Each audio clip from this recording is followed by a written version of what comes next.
السلام علیکم ورحمۃ اللہ۔ میرے محترم اور پیارے بھائی عمران فرام لاہور، ویڈیو آپ نے بھیجی ہے ان حضرت صاحب کی۔ فرماتے ہیں کہ ہر 10 سال بعد مسلمان مرد عورت کو ایک انعام سے نوازا جاتا ہے۔ حدیث بیان کرتے ہیں کہ اذا بلغ عبدی 40 سنۃ، فرمایا کہ جب میرا بندہ 40 سال کی عمر کو پہنچ جاتا ہے تو میں اسے ایک انعام دیتا ہوں۔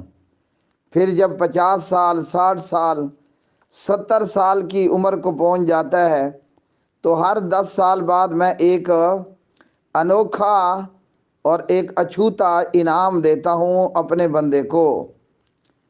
یہ جو حدیث یہ حضرت صاحب بیان کر رہے ہیں، یہ حدیث ضعیف ہے، بلکہ بعض حفاظ نے، ائمہ محدثین نے اسے موضوع بھی بتایا ہے۔